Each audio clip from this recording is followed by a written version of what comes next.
Welcome, friends and warriors, to Power Over Pink, where we share stories of survivors who have been on the battlefield. And I'm so excited to invite my beautiful dear friend Wendy to be my first guest on the channel. When you hear her story, you're going to be so inspired. She has inspired me. She has a zest for life that is so wonderful. And I just cannot wait for you to hear her story. So please welcome my beautiful friend Wendy. Hello. We're going to call her Wendy Warrior. Because that's what your ears heard. But Wendy Boyer. I'm here to talk to my friend Tara. Did you say Wendy Warrior? Boyer. I know, I totally heard Warrior. Well, your slip up was better than mine. Her name is Wendy Boyer, but I did hear Wendy Warrior because you are, in fact, a mighty warrior. We all are in whatever way we are. Yeah. And there's many ways that we have to be. So Yes. Thank you for having me. Yes, thank you. I'm honored to be your first guest. My first. Well, tell me a little bit about yourself. Well, I'm Wendy. I'm the mother of 3 boys. I'm a part-time Pilates instructor. Worked with this beautiful soul many moons ago with a mutual friend and had a lot of fun doing that. Mm-hmm. And that was a season that happened. And One of my favorite life seasons, honestly. It was amazing. Mm-hmm. And I'm here because I had triple negative breast cancer. Got diagnosed a little over 3 years ago, just barely, and have walked through some fire. Yes, you have. But it's okay. I'm here. I'm alive, and that's what I'm grateful for. So much to be grateful for, and so many positive things to focus on, despite all of the trials. Right. So there is life after cancer. And it's pretty beautiful. It is. And it looks is. like a And lot of fun. Sometimes it's more colorful after. Sometimes. When you find that you've maybe not focused on aspects of life that are as important as you realized. So Right. It definitely has a way of putting things into perspective. Yeah. Well, so tell me about how you got diagnosed originally, the story, how that began. So I was watching TV with my boys one night, sitting with my arms crossed, and felt this tenderness and started kind of feeling around, and I thought, do I feel something there? Mm-hmm. Just tiny little knot. And I was getting ready to start my period, so I thought, it's just tenderness from that, and the little knot that I felt, I thought, it's a cyst. Had a breast cyst once. And this was in July of 2020, so I had missed my regular mammogram because of COVID.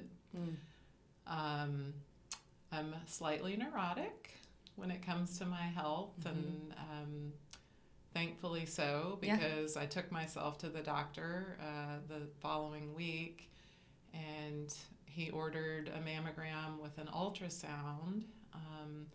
So I went for that and did not see the tumor on the mammogram. They repeated the mammogram because they felt the lump, and my lump was very low on my breast, so very close to my chest wall. What they saw on the ultrasound gave them enough concern that they called me back 2 days later for a biopsy, and 3 or 4 days later I had my results, and they said that I most definitely had some form of breast cancer. So fast forward just a little bit, I ended up going to MD Anderson in Houston at the sort of, not request, but suggestion of the radiologist who read my results. He felt like it was possible that I was triple negative, which is bad. They're all bad, but it's pretty bad. So got into MD Anderson fairly quickly, within 3 or 4 weeks. Luckily, they were able to get me in, and that kind of started my crazy journey. Because they weren't certain that I was triple negative or HER2 positive, they decided to do my surgery first so that they could have a full, biopsy picture of what they were dealing with. So on October 1st, ironically, the first day of Breast Cancer Awareness Month Way to kick of it 2020. Yep. Woohoo! I had my surgery. I just had a lumpectomy because at that point they had already done genetic testing. They knew that I did not have any positive genetic markers. So that helped us decide that a lumpectomy would be enough. Did they take lymph nodes? They did. Well? Okay. They did. They only had to take 2, thankfully. So I don't remember the exact size of my tumor, but it was pretty small. I was stage 1, thank God. Kind of cool. There's, I think it's called a KI 67. Do you know that term? It's something that gives them an idea of the aggressiveness of your tumor, and mine was very low. Oh, good. Which they were like, that's very strange. We don't usually see that. I would love to know why. Was I doing something right? Right. Maybe. Because I can't tell you how many times I've asked myself, what was I doing wrong that at 43 I ended up with cancer? Because I felt like I was in the best shape of my life. I was a fitness instructor. You've always been very healthy. Felt like I was eating well. Yeah. The only thing that I, looking back, I feel like I was drinking on a regular basis to cope with relationship issues. My marriage at the time, it was just what we did. Yeah. And I don't do that anymore. At all? Thank God. Yeah. Okay. Yeah. Wonderful. Yeah. I occasionally have a glass of wine, but I don't, I'm in a totally different phase of my life, and I don't feel good when I do that anymore. So I don't need it. And anyway, we'll never know if my drinking was part of it or not. Right. And I can't beat myself up even if it was, because here we are. What's done is done. Right. And unfortunately, you can't live in the past or live in regret thinking that you caused this, because it could just have been environmental or anything. So yeah. So I had my surgery, and about a month later, based on the results, my team of doctors at MD Anderson came up with a plan, which is very, very similar for any triple negative breast cancer. It's 12 rounds of paclitaxel and 4 rounds of the Red Devil. I can't remember that. It's called AC, adriamycin and something else. It's a combo of drugs. So got on board with that, said, okay, let's do it. Started chemo the beginning of November, and it wasn't too bad at first. That paclitaxel, it was bad at first. I did have an adverse reaction. I went into anaphylactic shock after my first, within the first 2 minutes of my drip. I don't think I knew that. Yeah. And thank God they, 5 nurses descended on me, and they shot me full of Benadryl and gave me some time to recoup, and then they started again. So what I had to do was they had to do a slower drip each time I went in. So what would have taken an hour took 2 hours, because they gave it to me at a slower rate, just to be safe. And I had to have more Benadryl each time, and the steroids, which I think the steroids for me was the worst part. I agree. I hate steroids. Me too. So I got through the 12 rounds of that. I think it was about 3 or 4 weeks into that chemo that I started losing my hair. Yes, you look so pretty. You've got a great noggin for it. Don't you love when people say that? Right. Yeah. Well, it's not your noggin. Yeah. So, yeah, I bet it does look pretty. Yeah. That was hard. I knew it was coming. My hair was long prior to all of this. I cut it short, just a little, maybe about this length, kind of going into all of that, just to kind of step myself up to prepare for what was coming. And it was humiliating. It was hard to be in the shower and see these clumps of your hair and then look at yourself in the mirror, and I felt ugly in so many ways. And boy, when the eyelashes went, that's when I was really like, I don't even want to look at myself. Right. I hate myself. I didn't hate myself, but I didn't want to look at myself. And oh, how stupid that was. Right. Because it's just vanity. I was getting what I needed, and my body was doing exactly what they expected it to do. So got through the 12 rounds of Taxol, started the AC, the Red Devil, and ended up having kind of a weird reaction. I was having tingling in the roof of my mouth and my tongue and my face.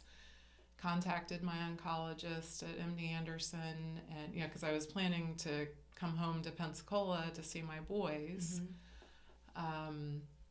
that weekend, and she said, no, go straight to the ER.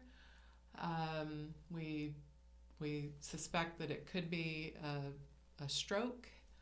Blood clots are common when you have chemo. So fast forward just a little bit, I had a CAT scan, didn't see anything. They admitted me to the hospital there, and this is all during COVID, so nobody to hold my hand. Right. Same as you. We walked through this during a time when it's hard enough, but when you can't even have someone you love sitting there holding your hand as you get this awful news or go through these things, it's awful.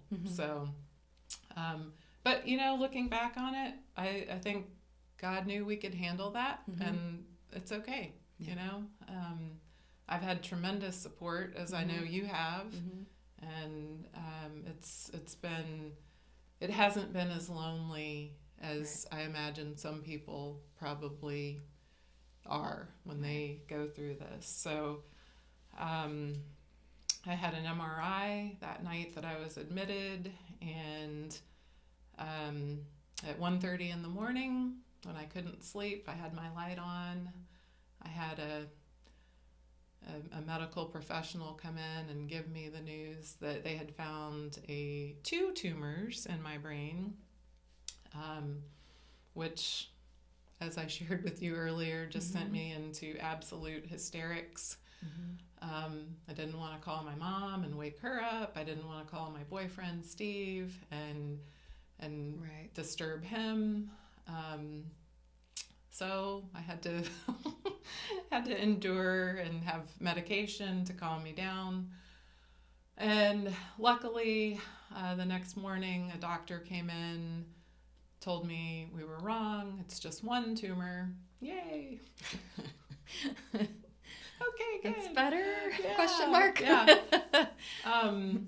That was probably the worst moment in all of this was thinking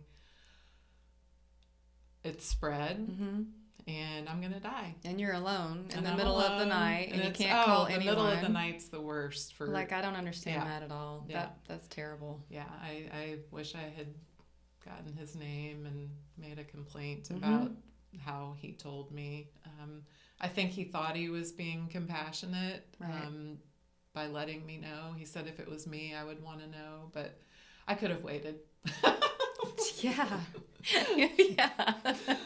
So you can at least have your mom on the phone or Steve. Right. So the neurologist the next morning, he said, it's just one, and it's possible that it's a benign schwannoma tumor. He said those tumors tend to be in certain locations and they have a certain look about them, and yours is in the perfect spot to be schwannoma. So that gave me hope. I'm staring at that word on Tara's wall right there. Don't lose it ever. Surround yourself with it. So they released me after 3 days. They ordered a PET scan because they wanted to see if anything lit up. Had the PET scan, nothing did, thank God. And I got on got in with a neurosurgeon there at MD Anderson who, his plan was to just monitor and see, how it went. He said it could be a month before it starts to grow. It could be 20 years. It's hard to know. Right.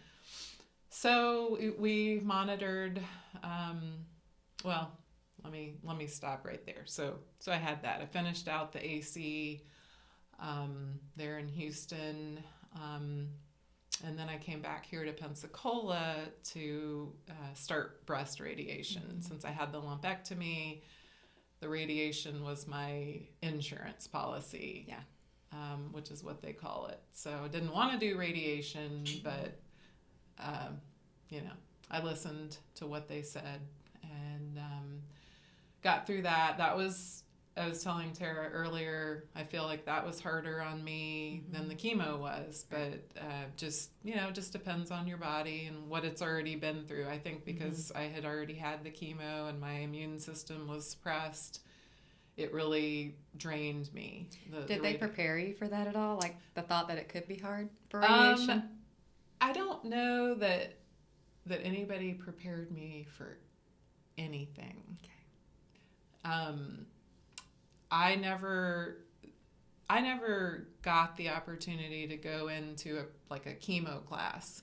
I have friends who did. Me too. At different places. And I'm not saying anything bad about MD Anderson. They were phenomenal. They're the most compassionate organization of medical teams. I mean, right down to janitors. Right. They're like nothing else. And I was so impressed by that that I asked one time, I said, do you guys have like personality screenings to be able to work here? They said, oh yeah. That's cool. Yeah. The further I got away from the chemo, because looking back, I do think it does so many different things, but I had a little bit of neuropathy. I don't know if you had that in your fingers and your feet, but thankfully, after 3 weeks of very intense neuropathy, mine went away. Oh, good. Yeah. I do have hypersensitivity on the bottom of my feet. Okay. Like I don't even like the sheets to touch me at night. My boyfriend likes to play footsies, and I don't really like that. It's not happening anymore. I'll rub the bottom of his feet for him. I don't want mine touched. Yeah. Although I do like reflexology, and I'll get to that later. It's one of the things that I do to try to help myself heal. So I got through all of that. We were still monitoring every 4 months my brain tumor.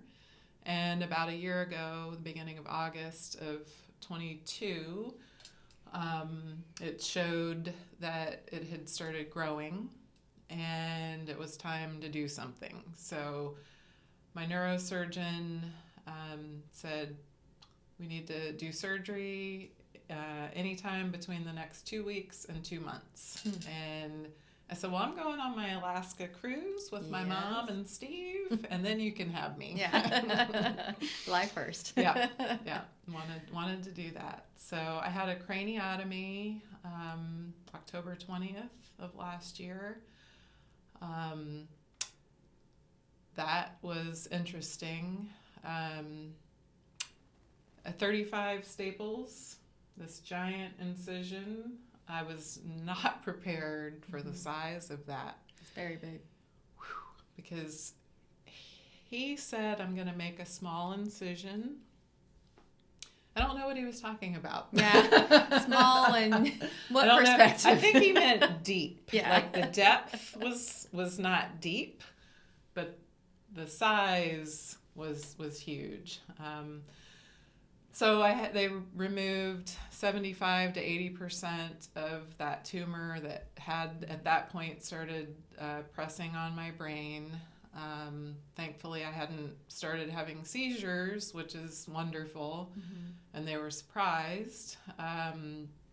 But they did warn me that what was left wasn't just going to sit there and behave. Of course not. Of course not. So we made a plan for early December last year for me to go back and have a gamma knife, which would have been one, pretty high intensity dose of radiation. They were going to fit me with this metal cage where they strap me down to the table, and it's very direct, very targeted. Intense. Yeah.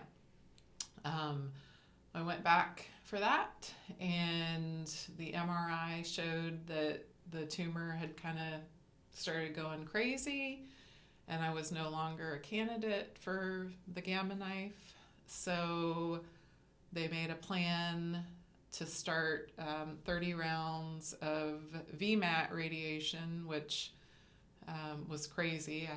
I had to have a special mouthpiece, fitted, a mask, which if you've ever seen Jim Carrey's movie, The Mask, yes, it's very similar. Okay. It was green and neon looking. At least you could think of something funny from Right, that. right. So 2 weeks later, I was back in Houston, moved in with some amazing friends who have a little pool house, let me stay there for free. What a blessing. Yeah, very huge blessing. And Steve, once again, by my side through all of this. I told him to run when I first got my diagnosis, and he didn't, but says a lot about him. He's an incredible man, human being. He's been through a lot too. So anyhow, we did that. The hardest part of that was the drive. It was an hour there and an hour back. Oh gosh. But that's where we wanted to stay. We were comfortable. The treatment itself was 7 to 10 minutes each time, so it was nothing. And it's every day. Yeah, clamped me down, literally bolted me down to hold me still. They played whatever music I wanted. They shot me with that radiation and sent me on my way, and I finished that January 30th of this year. And I have some effects from what's left there. Some eye twitching. I was sharing with Tara earlier that I get an awful twitch in my eye, and I think stress, lack of sleep, too much caffeine exacerbates it. But hey, it could be worse. Right. You're here. I'm here. So yeah, that's pretty much my story. I'm being monitored still. Can't wait for that 5-year mark. I just, every day is a gift. Yes. And if I had to say one thing about all of this for me is give yourself grace, take baby steps, and you're every day is different. Yeah. I would have days where I would just be so down, but I never really, I wouldn't say that I felt sorry for myself, because I'm the type of person who kind of sees everything around me, and I saw all these people dealing with similar or worse. Right. And when you see somebody who's clearly worse than you are, it puts your struggles in a, you see it in a different light. Right. And I've just, I think, tried to be as positive as I can, and that's a struggle. You don't have to be positive every moment. Allow yourself to be angry, to go through all the feelings, because that's human. But I do think that my ability to focus on the good things and to continue to have hope allowed my body to accept healing. And I think there are a lot of people out there who get very negative. Yeah. And I met a man at MD Anderson one day, and I want to share this because it really, really struck me. We were in line to get blood work. The line was extremely long, longer than I had ever seen it, and he was angry and F-bombs, and he wanted somebody to hear him, he wanted everyone to hear him. And I said, well, I'm just glad to be here. I'm glad that I'm able to be here and that they're helping me. So he turned around and he said, yeah, I guess I'm kind of glad to be here too. And we started talking a little bit, and I was still waiting when he came out after he had his done, and he looked at me and he said, thank you. He said, it was really good to talk to you, and you have a beautiful smile. Yeah. And that was about as positive as he could be, but it was better than the negativity that he was spewing to everyone in there, you know. And it, like I said, it's a daily struggle to stay up, to stay positive, to stay focused on the things in your life that are good. Like I said earlier, I have had tremendous support. It was hard for me to decide to do my treatments in Houston. I live here in Pensacola, where Tara is. I was I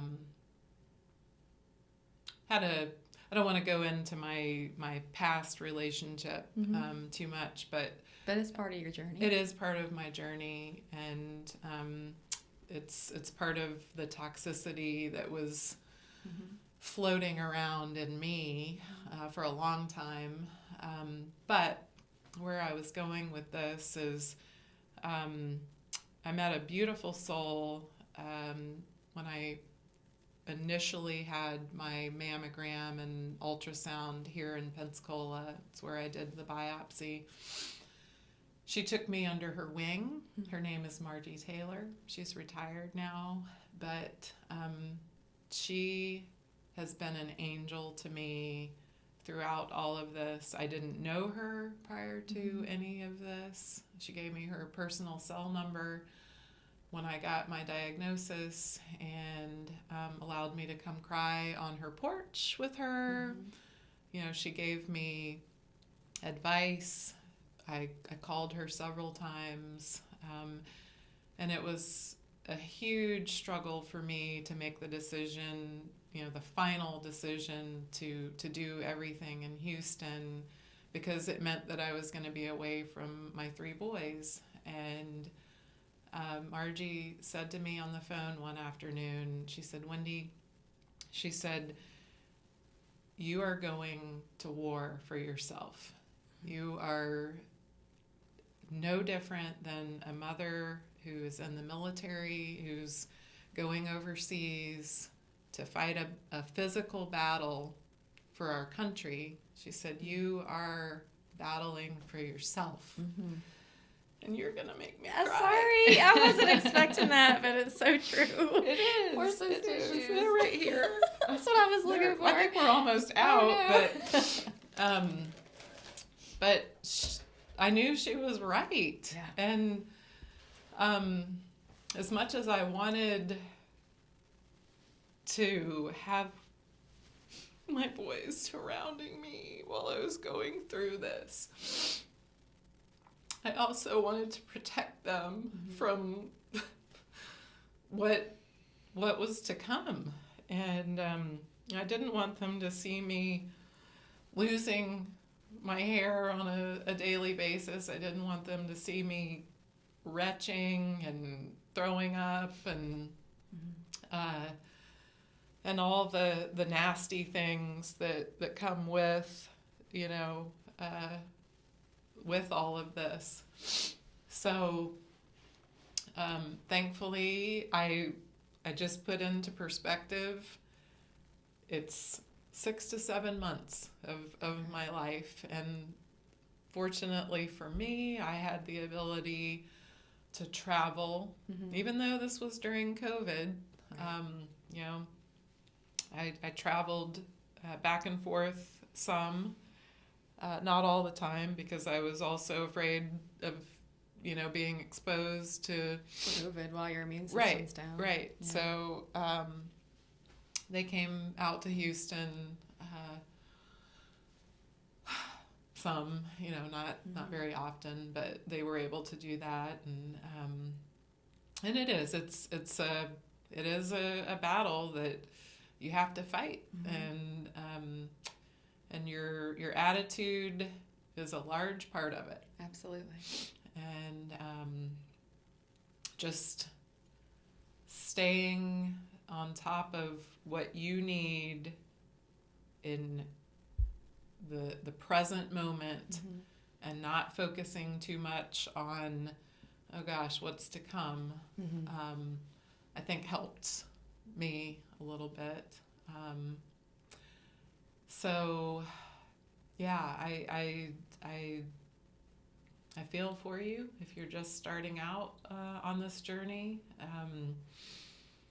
You know, I've had so much support from other women who've been through it, that I feel like it is important to give back in whatever way. And Tara, you're doing something phenomenal that I would never have the courage to do myself. But I'm very happy to be sitting right here as your first person to speak to. Yeah, it's a crazy place to be. Right. But you're not alone. You're not alone. And I think that a few takeaways that you said was surrounding yourself with people who can help support you and keeping your mindset positive, because in those days where you do take the deep dive into the negative thoughts, it's great to have someone there who could say, hey, Yeah. you know, and pull you out of it, because you're going to have those moments. And you had mentioned that you were gone for 6 or 7 months, but how'd your boys do through you being gone? It was hard on them. I will get into just a little bit of my personal life kind of surrounding all of this. My ex-husband and I had separated about a year before I got my diagnosis, but we were still cohabitating, and we had both started seeing other people, which I'm not ashamed to share. I mean, I've been judged for that, and I don't care. It's you can't understand anybody's journey because you'll never walk in their shoes. And just keeping focused on that for me over the years has helped me to not be so judgmental. It's impossible to not judge something every now and then, but Steve came into my life at exactly the right time. We had just enough time to fall in love. I was not divorced yet, but it was no secret, what was going on. So I think that probably made the situation for my boys a little more difficult. Right. It was confusing, Oh, well, mom and dad are still married, but they see other people. My ex and I, he had given me the opportunity to not go through the divorce process while I was doing treatment, and then he came back, and as he likes to do, decided that wasn't good for him. Wasn't good for his new partner, and I can understand that, but at the same time it's like, okay, focus on you. Right. As if the cancer journey is not hard enough. Right. Let's throw that in the middle. I don't say this to put him down, but I say this to underscore what you said. Get away from toxic, negative people. He told me at one point that I was over-exaggerating my diagnosis, and look up triple negative breast cancer. Right. That's what I said to him. I've had to learn to forgive and try to forget. I've always been the type of person, I don't forget anything. Right. I can relate. Yeah. And forgiveness hasn't been easy for me in this situation, but we finally got through the final divorce, which is a long, ugly journey. And that, that made my healing a little harder, I think, just because it is so stressful, and you second guess things for the sake of your children when you know in your heart that this is not where you should be for you. And as mothers, I think we do put our children first, as we should, but we do also have to remember that if we're going to take care of them, we have to take care of ourselves. Yes. And I think that's exactly what Margie meant when she told me, you're going to war for yourself. Yeah. And I'm so grateful that I did. My boys, it took them a little while to adjust to the new norm when I came back, because when I got back from Houston, I moved out of that house. I don't think I said it to you earlier, but I live right next door to my ex. Convenient for the boys, though. It is. I mean, it's kind of nice. It is. Yeah. He didn't want that at first, but I believe that he now sees the benefit. Yeah. I knew from the beginning when the timing, everything just aligned. I was like, oh my gosh, this is how we need to do it, because the boys can walk back and forth. If I need something, he can help, and if he needs something, I can help, and that's exactly how it's been. And you know, we're friendly. We have an amicable enough relationship at this point. There's just certain things that I don't accept and I ignore now instead of fighting and getting mad about. But I think we've both settled down in that regard, and the boys are healthy and happy, and it's a gift to be right there with them. And my middle son, I asked him one day, it was a couple months after I was back home here in Pensacola, and I said, Jake, is everything okay with you? You know, I just was checking in with him. He's a very lighthearted soul, and he didn't seem like anything was wrong with him, but you know, I just wanted to check. I wanted him to know that I cared, and I said, you know, what's been the hardest on you, the divorce, or you know, me being sick? And he said, I think you being away was hard. And it broke my heart, right? Because I missed a lot. And I'm trying to make up for it now. Yeah. So I think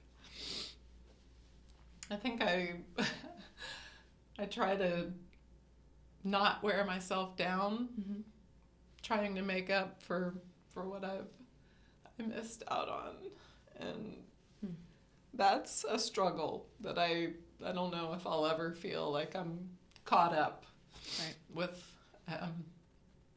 being the best mom that I can be. But again, you just have to give yourself grace, and you know, like I said earlier, everybody walks in a different pair of shoes, and well, if you were in military, you would go off to boot camp. They would be and some, you would be they would be some boots. There would be some the time away from family to be able to fight, and because you took that time to go fight for yourself, you're here today. Yes, and I'm extremely grateful for my journey. I wouldn't, you know, I'm not glad that I got cancer, but I'm thankful for how I've grown through it all. And I've come out on the other side a different person, and I'm not ashamed of where I've been. I'm grateful to be able to share, and I know there's stories out there that are similar, and there's stories that are way worse. Right. And we just, as human beings, you know, we all struggle with something, whether it's the loss of a child, whether it's your own illness, you know, whatever it is, we all struggle. Yeah. So if we could just figure out how to be kind to each other, and give other people grace, and when that person cuts you off, when you're driving down the road and you want to get mad, well, you know, maybe they've had a really terrible day. Right. Maybe they just got a cancer diagnosis. Right. You know, perspective. Yeah, it changes. It does change everything. Yeah. You come out different. The aspect of a warrior coming back from battle is real. I know that post-traumatic stress is real. I know that you can relate. Yeah. So it does change even that aspect. So, I mean, the positive outcome is that we are more aware of how precious life is and how good life is, but then you do have battle wounds. Yeah. And I shared with you earlier that I thought I could go back to MD Anderson for a follow-up alone.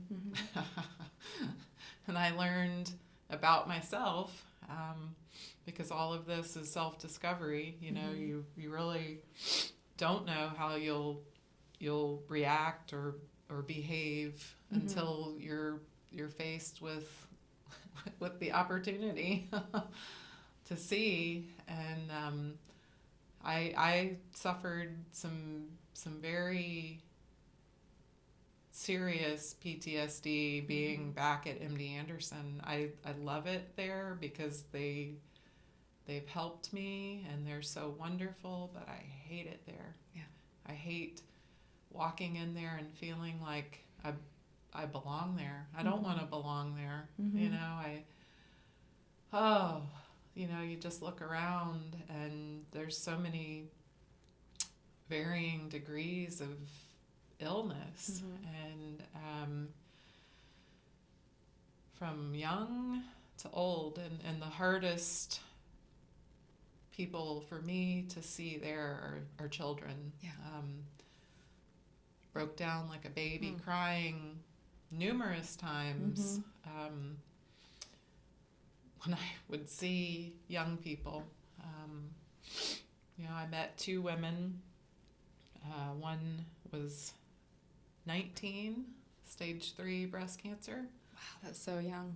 21, and she had stage 4. Wow. And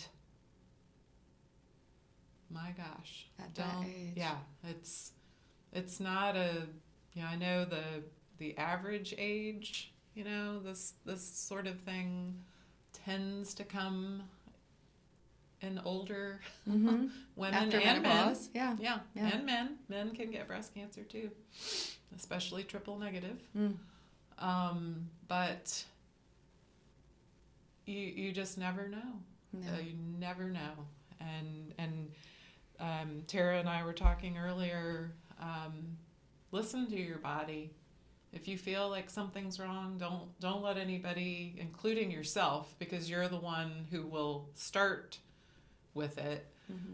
Don't talk yourself out of getting checked out if you feel like there's something wrong. I do associate pain with cancer because that's how I found mine. And I had always heard, well, cancer it's not painful. Right. I read recently that triple negative is painful for a lot of women. I've read that in a little article that I found online. Maybe it's true, maybe it's not. It was true for you. Yeah, it was true for me, for sure.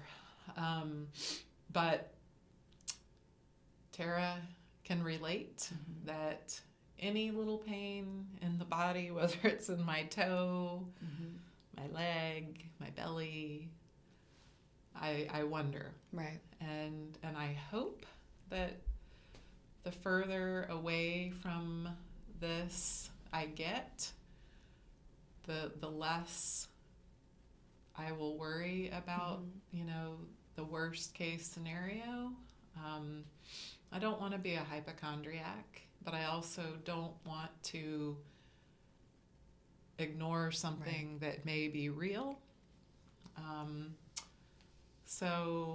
mean, honestly, all too often, so many people don't want to be a burden. Exactly. And that is a lie straight from the enemy. But my mother-in-law was one of them, and she kept putting off her symptoms for so long.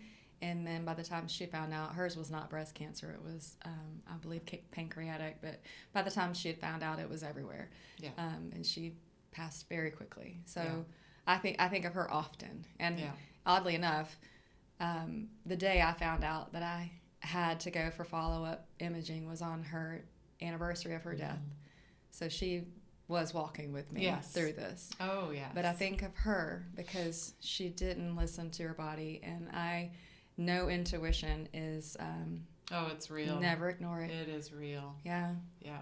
It is a real, it's a defense mechanism, and it's, we were given that ability by God to help fight.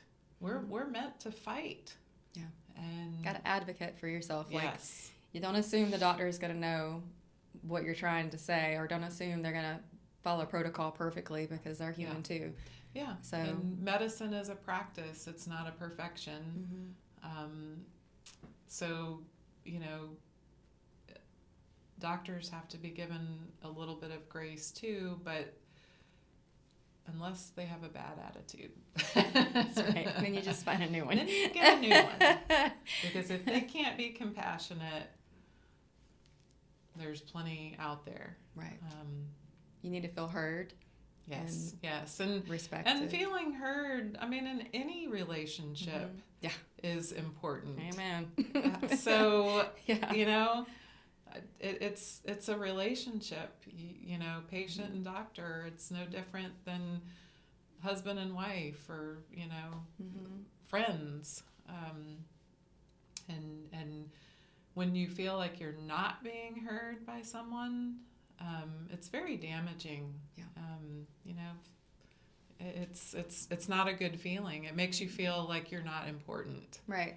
And your situation's not important. And maybe the doctor is like, oh, well, you know, I know these things, and you're just overreacting, whatever. Well, then explain to me why you feel that way. Right. You know? Tell me the science behind that. Yeah. Answer. Give me the facts. Jack.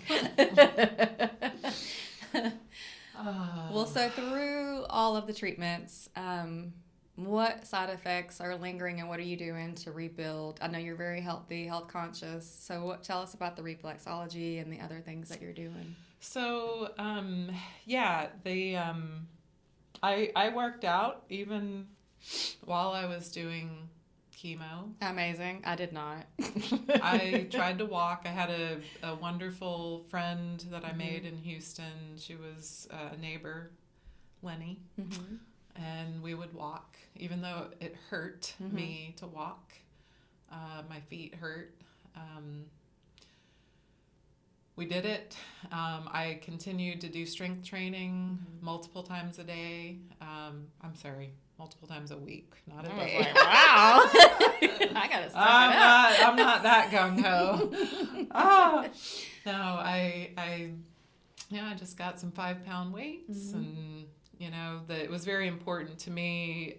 You know, I knew prior to all of this that bone density can be affected by chemo, and I was teaching strength training classes and Pilates when I, you know, got diagnosed. So I was doing good things for myself at that point, but I wanted to continue. I didn't want to lose my strength. I didn't want to lose my bone density, and quite frankly, exercising is what I do to get rid of stress and anxiety.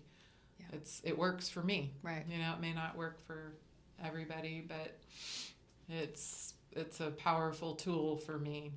And so I did the best I could. It wasn't what I was doing at that level, but I do think that it helped me heal. Yeah.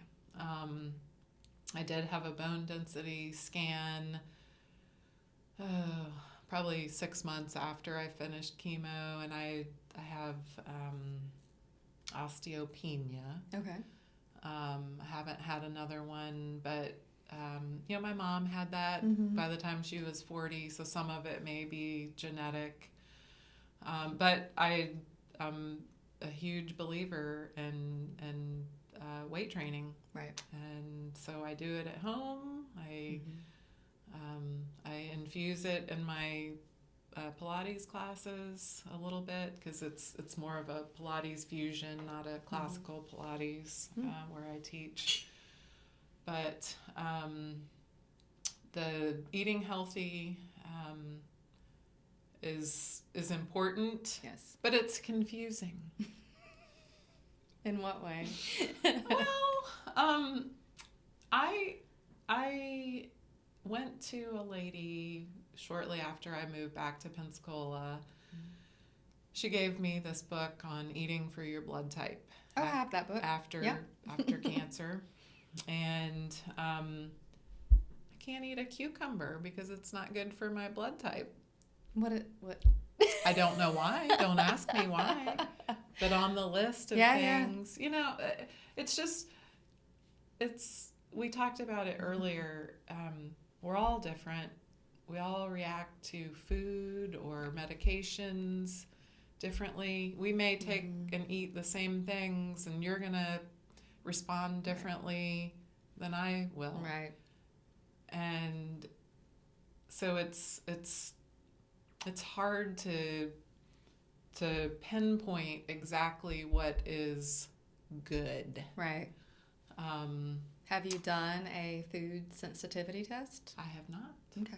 Maybe I should. I did. It was depressing. Oh boy. Some of my favorite foods. Yeah. Well, what I will say, what I have taken from that diet for my blood type is that gluten does bother me.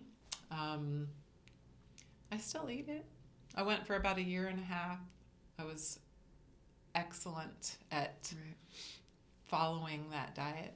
And then it just hit me one day. I'm going to do my best each day. I'm not going to overdo it with bread and sweets. But I want some of those things, damn it. Because life is short. And if they make me feel good up here, and life is short. Yes. So yeah, the gluten kind of limiting that has been good for me. I don't feel as bloated and yucky. And there are some okay gluten-free things out there. Not terrible. Yeah, they're not terrible, but they're not all good for you either. Right, because they put other fillers in there that make it just as bad. And they put additives that are not healthy. They're hazardous, some of them. Yeah. So I think the biggest struggle for me, and I struggled with that a little bit prior to cancer. I took a course on nutrition years ago just because I'm intrigued by it. Yeah. You know, if I could survive on blueberries and goji berries, I probably would, but I can't. Get boring broccoli, after a while. I mean, it would get boring, but you know, I try to moderation. You know, that's. You've heard that your whole life, and some days are easier than others. But the reflexology came into my life by a friend who had cancer as well. She had, I believe it was uterine cancer. She told me about a woman that she was going to. She's spiritually the most grounded person I've ever met. When I go in to see her, it's like I swear I tell her every other time at least that she's like an angel. She I don't really know the whole science behind reflexology. I know it's kind of maybe a Chinese or Eastern medicine type thing. It's intriguing. She is a God-fearing woman. She talks about God and the miracles in her life all the time. And one of the things that I love about her is at the end of each session, she lays her hands on me and she prays. Wow. And something about the way she prays just brings me tremendous peace. That's beautiful. She is like no other. She's just a calm spirit too. And she would tell you that she's not perfect. You know, nobody is.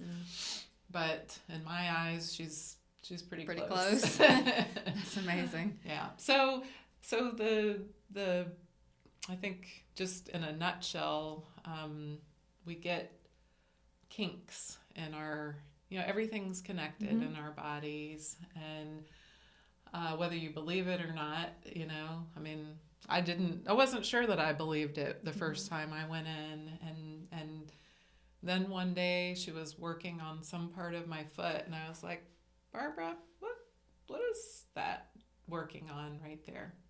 I was kind of testing her. Yeah. If she ever watches this, sorry. And I still do it because I still want to see if what I'm feeling is what she's going to say. And every time it is. That's cool. It's amazing. Like you'll just get this weird little tingle. Or if you're like, a lot of times, because I do have residual pain from my lumpectomy. And it's terrible because, it's where a bra sits. Right. If I could just, as soon as I get home, the bra comes off. Yeah. I have found some more comfortable ones recently that don't press on the incision. But it's like I said earlier, that feeling that pain on a regular basis makes this start spinning in ways that I don't want it to, because rabbit holes are easy to fall down into. And anyway, she will work on that part of my foot, and she tells me to go home and do my homework and work on my feet myself. You can do it on your hands as well, but so that's one thing, just clearing out those pathways and and I feel like it's been good for me. My mom has been doing acupuncture for years, and she's been trying to talk me into that for Have you done it for yet? a while. Okay. Oh yes. Okay, good. Just recently, and I love it. Yeah, it's amazing. I love it. Pathways. Pathways. Kind of the same concept. Yeah. And again, the acupuncturist who I go to has a calm spirit. Surround yourself with calm. Uplifting. Yeah. Uplifting with peaceful. Just peace. And again, I'm staring at that word hope. You could not have placed that in a better spot. It may have been on purpose. It may have been. But what else am I doing? I go for a massage just for other reasons once a month.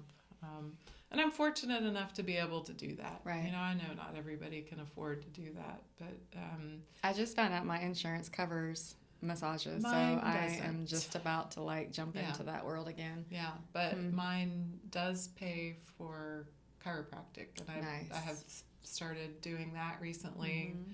And I talked to my chiropractor just yesterday about they have I'm gonna forget the name of it, hyperbaric chamber now. Locally here? Yes, and he was telling me how That's cool. that can kill tumor cells. Really? Yes, you and I need to We'll to have look a date. into that. Yeah. That would be a fun thing to do. Yeah, and I was so intrigued by it. He anyway, I won't go into all of it, but it's something that I want to explore because I'm all about doing the things that research is finding helps. Right. I really got into thanks to my good friend Inga. She told me about turkey tail mushrooms. Yep. She had sent me a TED talk about it. And I honestly don't think I watched it. I just saw turkey tail mushroom, breast cancer, blah, blah, blah. I was in Houston, doing treatment and didn't, I don't remember why I didn't watch it at the time, but it stands out now because when I came back to Pensacola, we had a lunch date and she talked about it again. She and her husband have that mushroom farm out on Oh, no kidding. Sorrento. Oh, I love those guys. Yeah. I've Yeah, grown a that's few them. of their. Yeah. Yeah. So she brought it up again. I decided, okay, I'm going to go to Everman's and I'm just going to buy some. So I go in and I just picked a brand, just not even really knowing, and started taking them. And probably a week or two later, I was at home alone one night, flipping through Netflix, trying to find some numbing way to kill my time. And I saw Fantastic Fungi. Yes. And have you seen it? I have. Yeah. So, same guy. I just happened to buy his brand. Really? You just happened to. Yeah. No coincidences. Exactly. And he's the one who was in the TED Talk that I never watched. Seriously? Yes. That's I never incredible. watched it. So it was like, Yeah. wow. Okay. If you ever need confirmation. Yes. Wow. Just smacked me right in the face. It only took 3 chances, but yeah, that's pretty cool. I don't take them every day, but I think having it just to add in when you can. Can. This tea that I am drinking today is loaded with mushrooms, and because I've learned the benefit. And so I'm constantly incorporating it into. They have great seasoning, so I love their seasonings. I sprinkle on everything. Yeah. So it is important to incorporate, but I don't get it's not a daily thing. Yeah. Again, it's moderation. Yeah. You can't. It's not affordable for me to take those supplements every day. They're not cheap, but I do. I think part of it is feeling like you're doing something good for yourself, like you're helping yourself in some way. And again, whatever amount for me might be different for you. Yeah. So it's partly a mindset and a psychological thing. Mm-hmm. I know for me, for sure it is. Well, I know because you were healthy prior to your journey, having that health outlet is so important, but it almost gives you a sense of control. Yes. Because otherwise, when everything is out of control. Yeah. And you can control the good. Yes. And you can control, like, I'm going to do these positive things because, number one, I feel the benefit from it, and I am rebuilding what cancer stole from me. Yeah. And it gives you a sense of drive and purpose. Yeah. And I feel that I'm right there with you. Just recently, it kicked in. I was actually praying because I was almost a little rebellious against the health stuff in the beginning. Mindset was everything for me.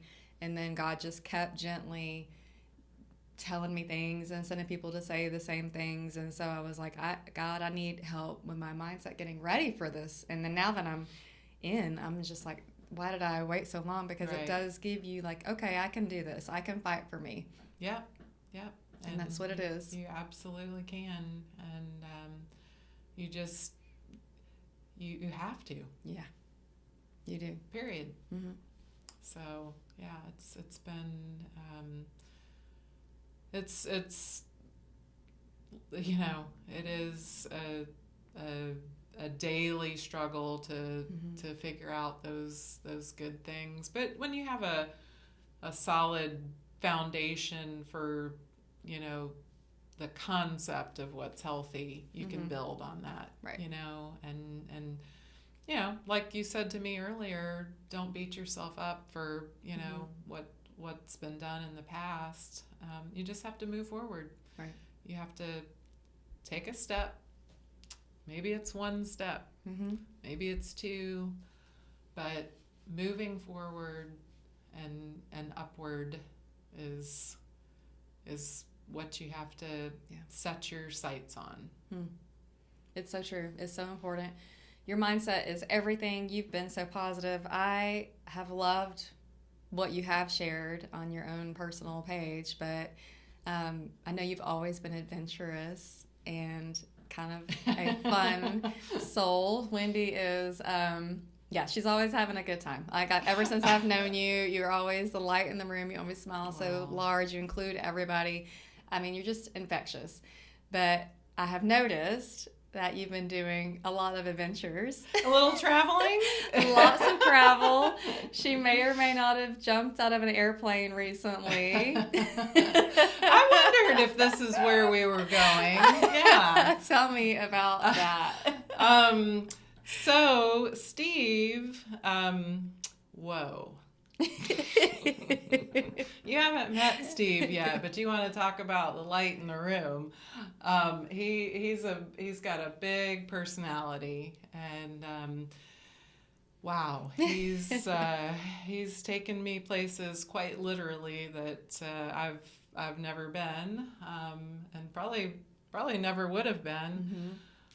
He travels for work, so that makes it a little more economical for me to let's say, for instance, last week go to Germany for dinner. Yeah. I was like, that's amazing. Yes, that is, oh, what a gift that is to be able to travel with him when he works. And it doesn't happen all the time, but we've had some pretty cool adventures, and we plan on continuing with that. We're going to South Africa in March next year. It's another skydiving boogie. I went to Panama with him this past March, and yes, for the second time I jumped out of an airplane, which is not it's not something that I instinctively want to do. Steve would like for me to have it become instinctive and more like enjoyable to the point where I want to do it with him on a regular basis, and do it on my own instead of being strapped to somebody's belly. But it's been very cool, and it's what it is just living, because life is so precious and it's so fleeting. I lost my brother and my dad 15 months apart, and this was back in 2006 and 2007, and my brother was only 23. He missed out on so much life, and my mom and I have each other. Well, we have more than that, of course, but that painted a picture for me years ago about how short life is. And my dad was only 60 when he died. That's young as well. Yeah. And so I don't want to sit still. I want to see the world, and I want to go and do, and there's so many amazing things out there that, God's canvas. I mean, it's the world is full of wonder and amazement, and people aren't always my favorite aspect of that. But it's usually like the and I don't know, nature is what I'm trying to say. No offense, but people can be pretty awful. Yeah, they can be people-y and shitty. Yeah, can I say that? Yes, you can. Anyway, but having said that, he took me. I took 2 trips while I was doing. I don't know if I ever got to that, the radiation that I had to do after my craniotomy. I think I did. Yes, 30 rounds of it. Had a break on the weekends. And he had 2 trips in January that were over the weekend, lined up perfectly. I did my radiation on Friday, left to the airport, hopped on a plane with him. I was back Sunday, and then back to radiation Monday. So the weekend of January 6th, which is the anniversary of my brother's death, I was able to go to Amsterdam for the first time ever. Wow. Can't wait to go back there. That was really cool. Yeah. The second one was Tokyo. Wow. I traveled to and from longer than I was on the ground in Japan. So that'll put into perspective just, I mean, I'm not able to see much when I'm there, but But that was really cool. I never thought, I just didn't really know what to think about Japan. It's the cleanest, safest feeling place I've ever been. Really? Yes. They are the most respectful people. I can't describe it to you. It's just something you would have to see for yourself. They're, not falling all over themselves to be your friend or anything, but there's just this air of respect and overall kindness. That's awesome. That was really neat to see. So yeah, it's yes, I'm gonna live, damn it. That's right. And it's one of those things I don't want to ever seem like I'm boasting about it by posting pictures on Facebook. I struggle with that a little bit. I struggle with that though. Like I don't ever want anyone to think that I'm bragging. I'm not. I'm sharing happiness, I guess, because so many people share, things that aren't uplifting, and anyway, it's been very, very cool to be able to do those things and to have a partner who just has this zest for life that I've never witnessed. He's very encouraging in everything that I do. To him, there's nothing that I can't accomplish or that we can't accomplish together. And just having somebody like that through this journey where everything feels like it's breaking down inside of you, because it is. The chemo and the radiation are tearing you apart, quite literally. But to have that beacon of light right in front of you that helps guide you or pushes you or pulls you, whatever, he has been extremely good for me. And all in God's timing that y'all came together when you did. Yes. His perfect timing in every single aspect. Yeah. And I think that when you look back and you see the pieces fall together like that, you just can't help but be thankful. Yeah. And gratitude. He talks about gratitude all the time. And I definitely had that concept prior to even meeting him, to just be grateful for what you have, what is right in front of you. Because if you focus on what you are grateful for, because we can all find at least one thing, even if we're having a terrible day, we can, if we refocus our thinking to what makes us happy, what are we thankful for, it helps. You build off of that. You do. And it explodes and it multiplies. And Well, they've proven scientifically that positive thinking rewires our brains, because negative thinking also does that. Yes. So when you fixate on the positive and having that mindset, it really truly does change your life. It does. It rewires our brains. Like, it's amazing how powerful our thoughts are, just as much as the words we speak.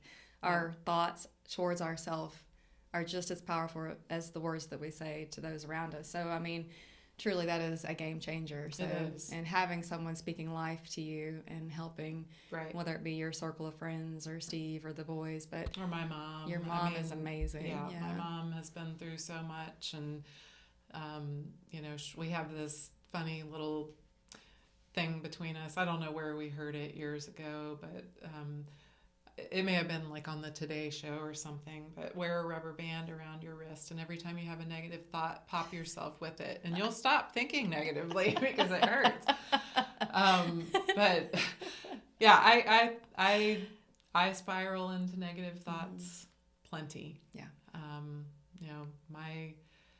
my mindset and my outlook are not perfect, but it's a conscious decision to tell those negative feelings to just leave. Just get out. I don't want you here. You're not welcome. Right.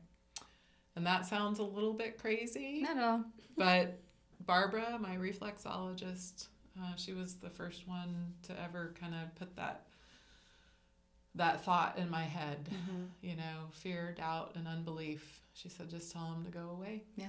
Because they're not welcome. No. And our mindset, for me, when I got my diagnosis, I often refer to it as I jumped off the mental cliff and dove deep into worst case scenario. Oh, yeah. First. And then I had to climb back up. Yeah, and that's hard to climb back up. Oh, I was not prepared. I was like, oh, well, like, how do I mentally climb? And it felt like a physical climbing back up, but I needed to get back up because that's where the positivity was, and I had allowed myself too far. Yeah. And so don't do that. Because not just for yourself, but for everyone around you, because it affects everyone you come in contact with. It affects every relationship, and obviously Steve is wonderful, but he's had to put up with my insecurities in our relationship. Right. I think because of where I was in my past, I have some trust issues, and he reminds me all the time his actions are enormous and incredible, and his belief in God. We pray together, which is a new thing for me. That's not something that I was used to, and that for me feels pretty good. Changes things, doesn't it? Yeah, it does. And that, that's a light in my life, to have somebody who lifts me up in that way, and who he inspires me. So we all definitely have to find that inspiration, even when you think it's not out there. It is. Just look for it. Open your eyes. Yeah. Or be the light. Or be the light. Yeah. Well, Wendy, I have so enjoyed this time. Thank you so much for sharing. Thank you. So incredible. I feel like I should be thanking you. Well, thank you a million times. Thank you. You will forever be Wendy Warrior in my mind. In your breast room? In my breast room. Well, I hope you've really, really enjoyed Wendy's story. If you have any questions about reflexology or supplementation or anything that Wendy has mentioned today, just put the questions in the comments and we will be more than happy to answer those things. Thank you so much for watching. May God bless you on your journey. Yes. Just suit up. There's are a life warrior. After and hair. Yes, and the best hair. We're about the same length. Isn't that amazing? All right. Well, thank you guys so much. God bless you.